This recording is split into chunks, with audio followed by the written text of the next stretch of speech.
Salam.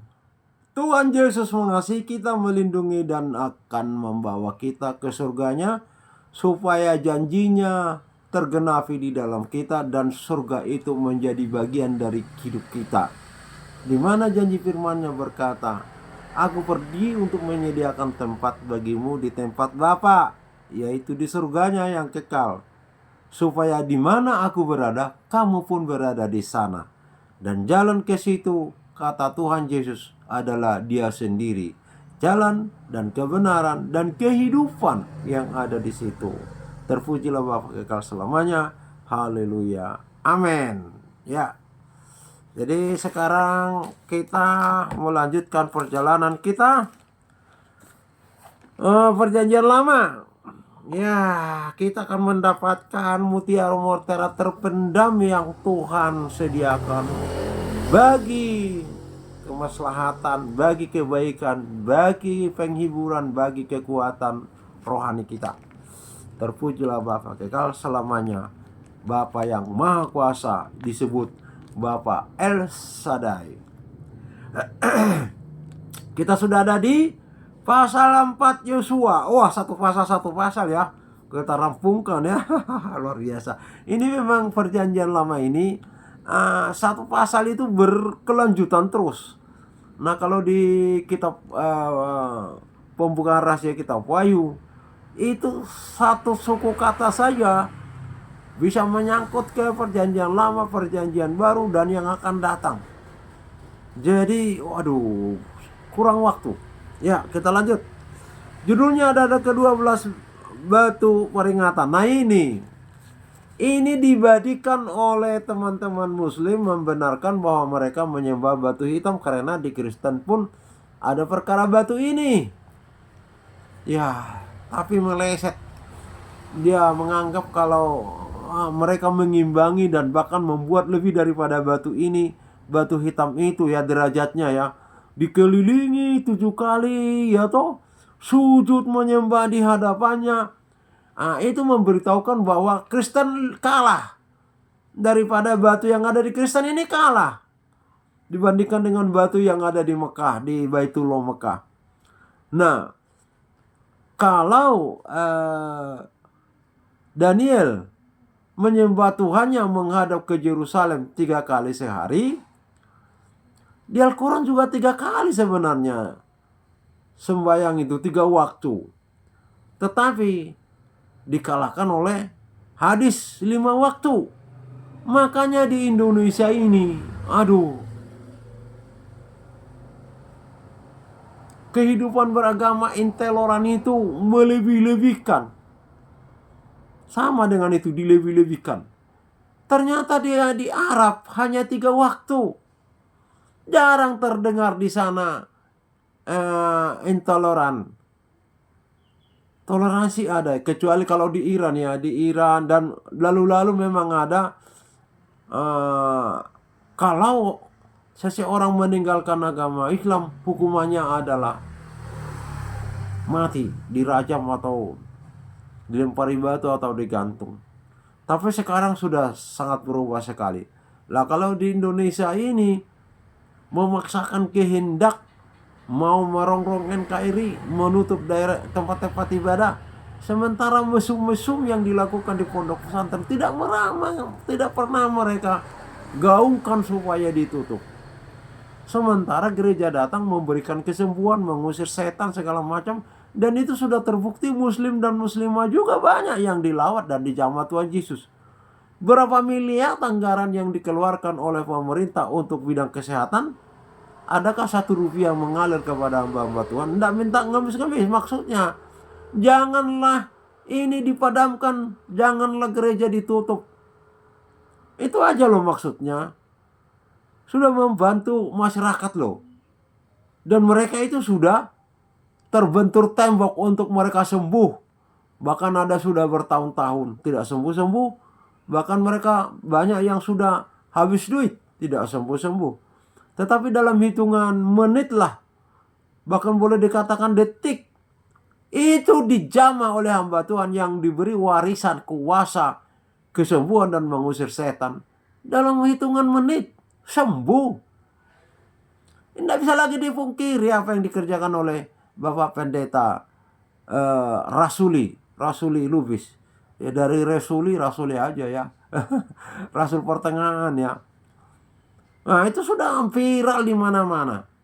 Lah ya tolonglah Bapak Presiden dan Wakil Presiden itu menegaskan yang membangun NKRI ini di bidang kesehatan juga perlu mendapatkan perhatian perlindungan.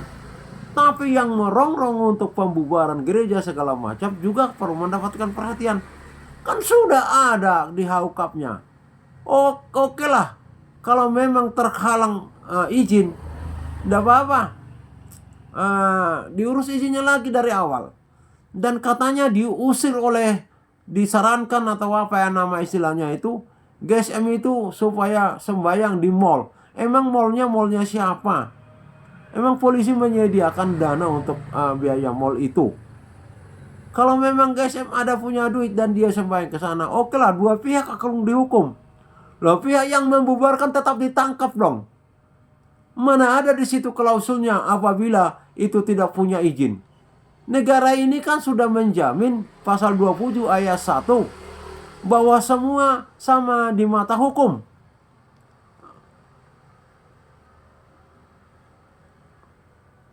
Lah kalau masjid juga banyak yang tidak punya izin, tidak diapa-apakan, ya tolonglah yang gereja yang tidak punya izin supaya diberi kelonggaran untuk dapat izinnya. Jadi equality before the law itu tidak terlalu, jangan timpang. Ini kan sudah melek matanya warga negara Indonesia, NKRI harga mati. Nggak bisa lagi main petak umpet tajam ke gereja, tumpul kepada Muslim minoritas intoleran Indonesia. Nggak bisa. Dihukum aja juga itu. Pidananya sudah ada. Tidak ada klausulnya di pidana kalau tidak punya izin. Oke, izin dilengkapi. Tapi mereka supaya kapok, dia ditangkap, dipenjarakan satu kali aja lah. Selesai itu, yang ikut-ikutannya sudah nggak ada itu. Nah itu masalahnya ya. Ya kita baca ya, ke-12 batu peringatan. Nah itu batu. Ini dibikin bahan debat oleh polemikus Islam, teman kita Muslim ya. Setelah seluruh bangsa itu selesai menyeberangi sungai Yordan, berfirmanlah Tuhan kepada Yosua itu 12 orang, kepada Yosua demikian, pilihlah dari bangsa itu 12 orang, seorang dari tiap-tiap suku, dan perintahkanlah kepada mereka demikian, angkatlah 12 batu dari sini, dari tengah-tengah sungai Yordan ini, dari tempat jejak kaki para imam itu, bawalah semuanya itu ke seberang dan letakkanlah di tempat kamu akan bermalam nanti malam. Jadi itu setelah para imam yang mengusung tabut dari suku Lewi, itu air sungai Yordan berbalik ke hulu. Airnya putus, yang ke muara mengalir, dan itu tempatnya kering, ada batu-batu di situ. Dan ini yang memerintahkan adalah Tuhan sendiri. Ini bukan untuk disembah, tetapi peristiwa ini supaya diingat turun-temurun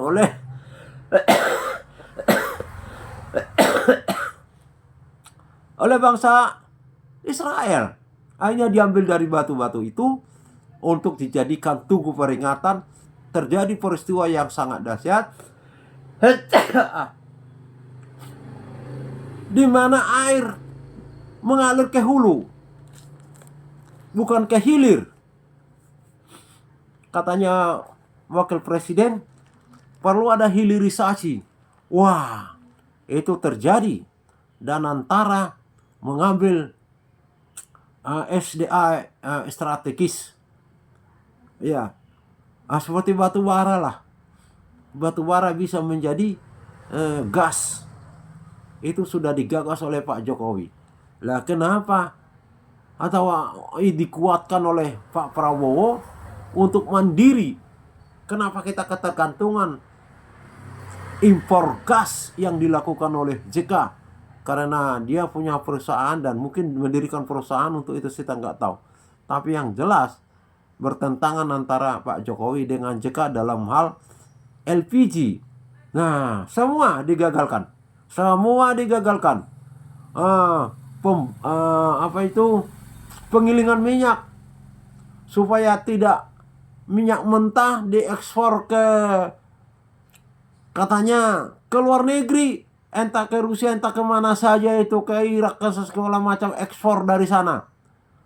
Dari sana disewa kapal, beberapa kali kapal, dinaikkan harganya oleh Reja Khalid, baru sampai di Indonesia. Tetapi katanya perbawa hanya di dalam kertas. Itu minyak tinggal di Singapura dan kilang minyak di sana, baru minyak Indonesia itu dikirimkan kembali ke Indonesia dengan harga selangit. Jadi hanya dingengei tok itu Pertamina, dan dikorupsi lagi di situ. Jadi ke NKRI itu, ke kas negara, tinggal sampahnya saja. Yang sampah yang masih bisa dimakan lah ya, sampah makanan ya, seperti itu ya. Nah, jadi terbongkar semua sama Purbaya sudah. Nah, jadi semua usaha untuk membuat kilang minyak supaya menjadi BBM digagalkan. Lah itu kan memang pola lama dari Orba ya. Jadi ada Petral yang mengontrol semuanya itu, dibubarkan oleh Pak Jokowi. Oleh Petra Niaga, anak perusahaan Pertamina, ditampunglah Reja Khalid itu. Tetap berlangsung seperti itu. Jadi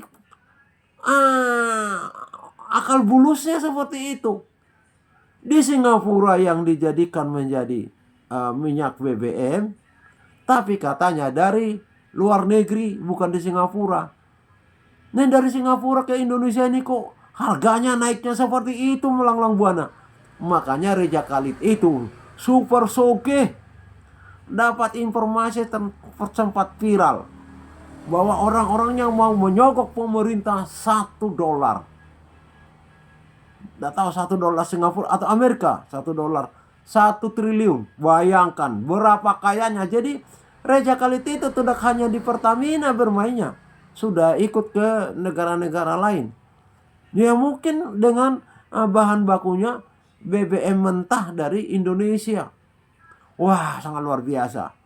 Jadi ya tolonglah Bapak Presiden itu mengeluarkan instruksi supaya tidak ada curiga di antara kita. Jadi supaya Reja Khalid yang memang buron licik karena dia punya uang itu bisa menutup mulut banyak orang, perlu ada instruksi supaya ketahuan nanti siapa yang tidak menjalankan instruksi itu.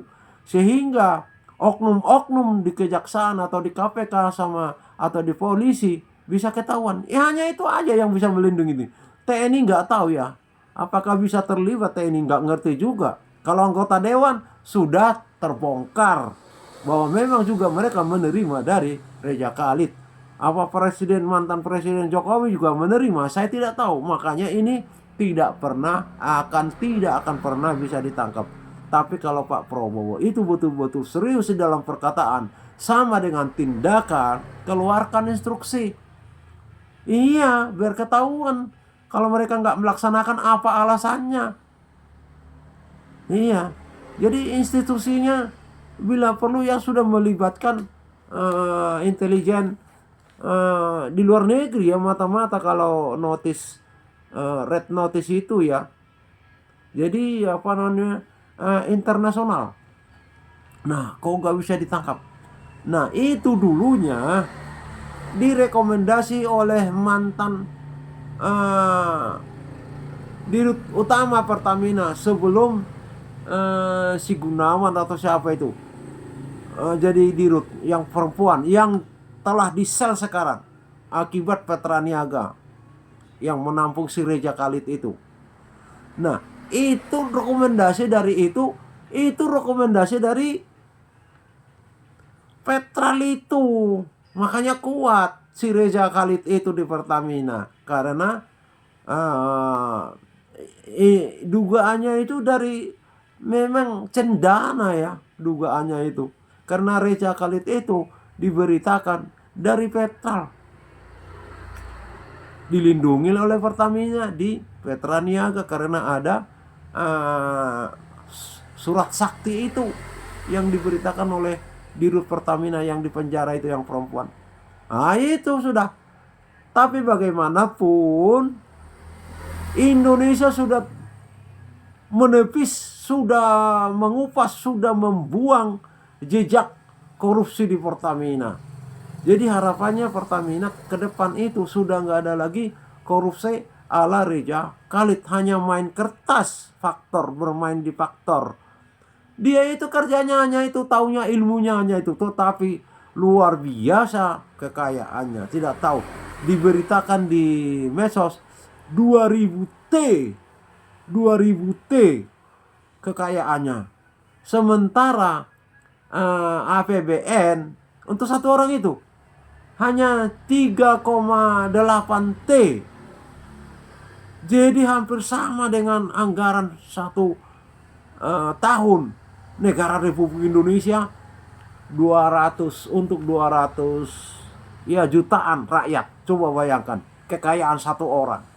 Waduh, luar biasa.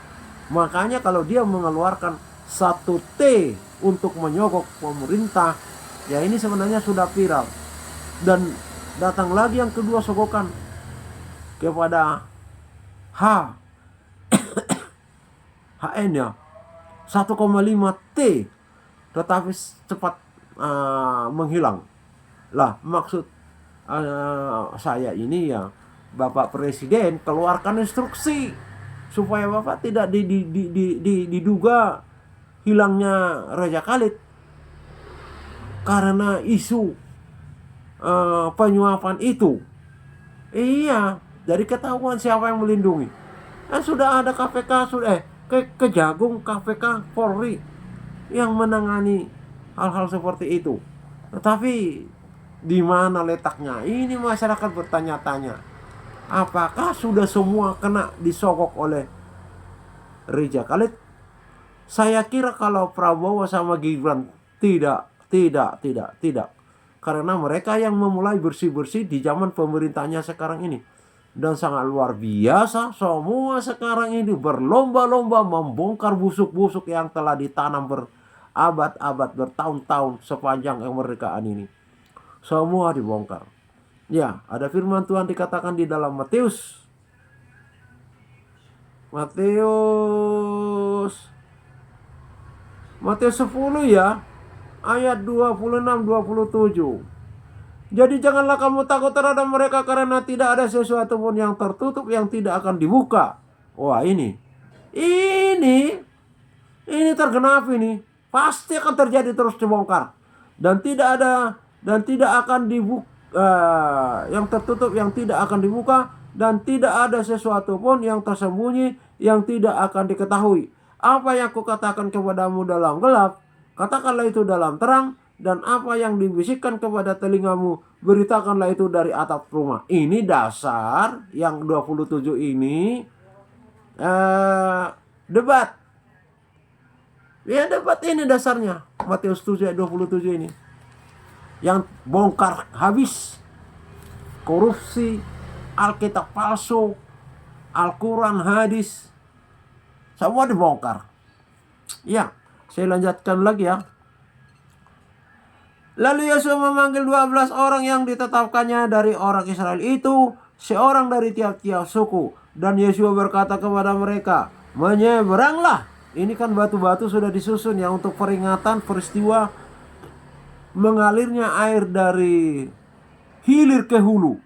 Lah, maksud saya di sini supaya teman-teman muslim mengerti mengapa ada batu ini, bukan untuk disembah, ditinggal. Hanya untuk tunggu peringatan. Lah, beda dengan batu yang di Mekah, yang mereka sama-samakan batu ini dengan yang di Mekah. Beda lah, sangat beda. Menyeberanglah di depan tabut Tuhan Allahmu ke tengah-tengah sungai Yordan, dan angkatlah masing-masing sebuah batu ke atas bahumu menurut bilangan suku Israel. Nah, ini melaksanakan perintah Tuhan, supaya ini menjadi tanda di tengah-tengah kamu. Jika anak-anakmu bertanya kemudian hari, apakah artinya batu-batu ini bagi kamu? Lah, ini Maksudnya ini teman-teman muslim bukan untuk disembah, untuk tunggu peringatan. Jika anak-anak bertanya kemudian hari, apakah artinya batu-batu ini bagi kamu? Maka haruslah kamu katakan kepada mereka bahwa air sungai Yordan terputus di depan tabut perjanjian Tuhan ketika tabut itu menyeberangi sungai Yordan. Air sungai Yordan itu terputus. Sebab itu batu-batu ini akan menjadi tanda peringatan bagi orang Israel untuk selama-lamanya. Ini tidak tahu batu ini masih ada enggak. Kalau masih ada, ya sampai sekarang itu menjadi bercerita kepada anak-anak Israel. Maka orang Israel itu melakukan seperti yang diperintahkan Yosua. Mereka mengangkat 12 batu dari tengah-tengah sungai Yordan seperti yang difirmankan Tuhan kepada Yosua. Menurut jumlah suku Israel, semuanya itu dibawa mereka lah ke seberang, ke tempat bermalam, dan diletakkan di situ, ditumpuk di situ. Lah kalau sungai Yordan yang sekarang itu dalamnya seperti itu, atau kalau ada batu di pinggir, apakah cukup? Tapi karena kering, nah mulai dari ujung satu ke ujung lain, mereka bisa mengambil batu sejumlah 12 itu yang bisa dibawa. Karena nggak bisa dibawa semuanya, karena ukurannya kan besarnya kecilnya kan tidak sama. Diletakkan di situ. Pula Yosua mengatakan 12 batu itu di tengah-tengah sungai Yordan itu.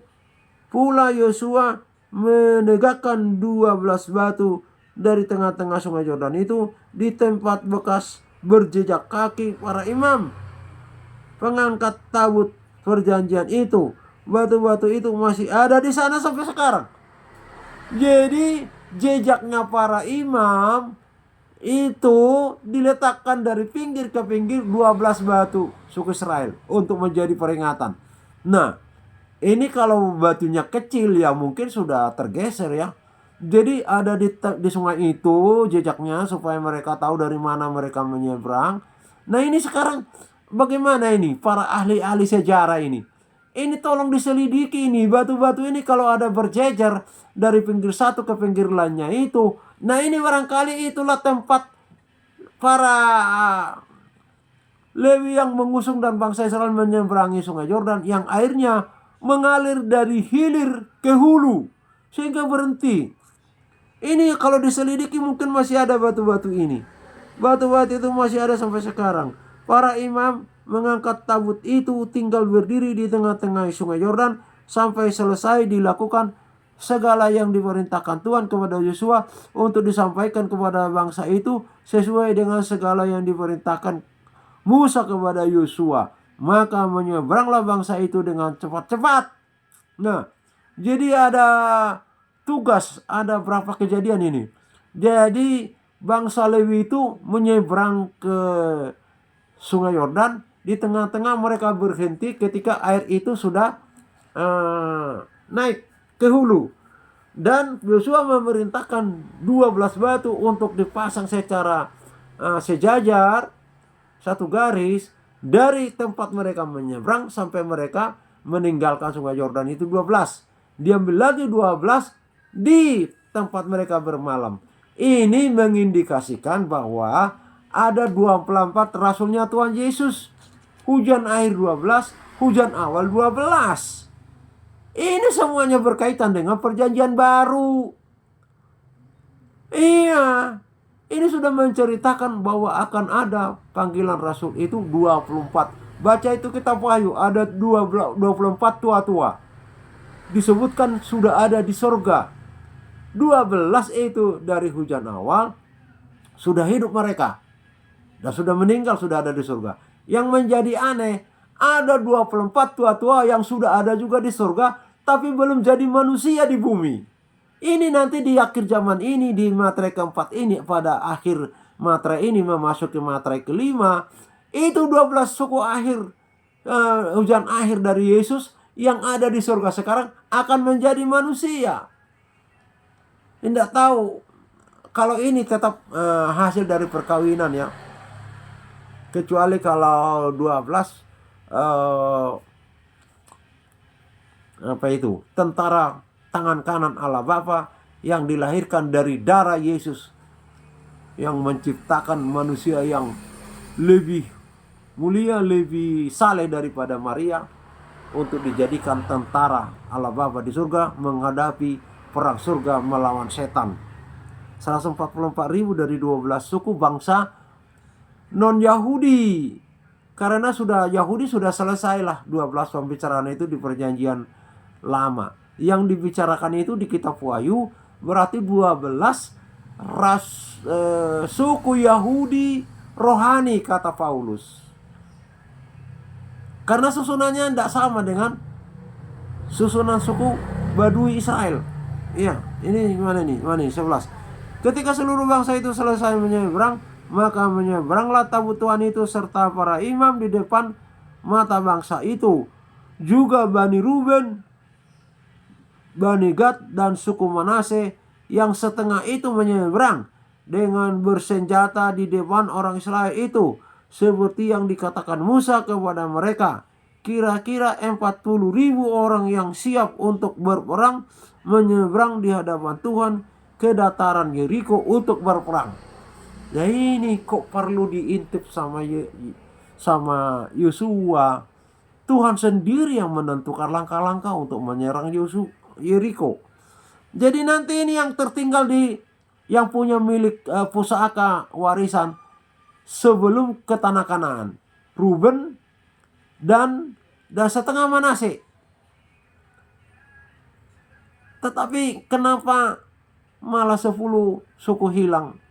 Daripada berikutnya, dugaan saya, yang 10 suku itu ikut Ruben, tapi tidak dicatat di sini ya. Tidak tahu belakangan mungkin. Akhirnya kan terpecah itu Israel, kerajaan utara dan selatan. Akhirnya berperang antara mereka. Waduh sudah. Karena penyembah patung dan berhala, berzina rohani dan jasmani. Akibatnya sesama mereka berperang. Pada waktu itulah Tuhan membesarkan nama Yosua di mata seluruh orang Israel, sehingga mereka takut kepadanya seperti mereka takut kepada Musa seumur hidupnya. Berfirmanlah Tuhan kepada Yosua demikian, perintahkanlah para imam mengangkat tabut hukum Allah itu supaya naik dari sungai Yordan. Maka Yosua memerintahkan. Nah ini aba-aba terus datang ini dari Tuhan. Jadi setelah tabut dibawa ke tengah, air sudah kering, disusul oleh Ruben dan setengah Manase dan suku-suku berikutnya dan ternak dan anak-anak mereka. Lah setelah semua sudah lewat, baru Tuhan berfirman untuk itu kembali lagi diatur barisan, bermalam mereka di situ, batu diletakkan di situ. Nanti tetap imam pengusung tabut Musa di depan. Itu mereka mengelilingi tembok Yeriko yang itu dan rubuh. Ya, nanti apa ini di sini apa di firman lain ya. Berfirmanlah Tuhan kepada Yosua demikian, perintahkanlah para imam pengangkat tabut hukum Allah itu supaya naik dari sungai Yordan. Maka Yosua memerintahkan para imam itu demikian, keluarlah dari sungai Yordan. Ketika para imam pengangkat tabut perjanjian Tuhan itu keluar dari tengah-tengah sungai Yordan, dan baru saja kaki mereka imam itu dijejakkan di tanah yang kering, maka berbaliklah air sungai Yordan itu ke tempatnya dan mengalir seperti dahulu dengan meluap sepanjang tepinya. Iya, karena dibendung. Ini sama dengan peristiwa keluarnya bangsa Israel lewat tanah kering di tengah laut yang dibelah oleh tongkat Musa, laut Tiberau. Ini kedua kalinya terjadi peristiwa pembelahan air.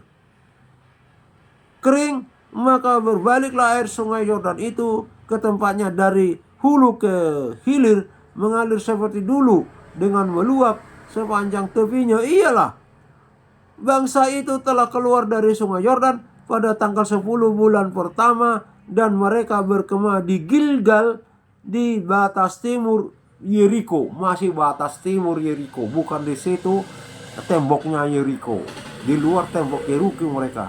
Tapi tidak ada yang tahu. Sementara pengintai itu langsung heboh, banyak yang tahu. Inilah kerja Tuhan, sangat luar biasa. Kedua belas batu yang ditinggal dari sungai, yang diambil dari sungai Yordan itu diletakkan oleh Yosua di Gilgal.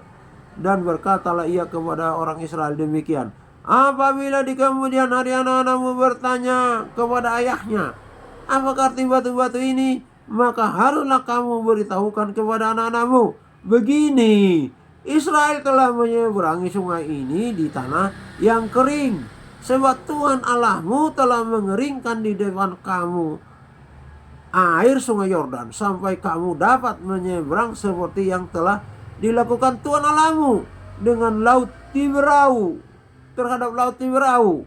Nah, ini kedua kalinya bangsa Israel ini mengalami suatu mukjizat yang dahsyat yang telah diperintahkannya di depan kita sampai kita dapat menyeberang.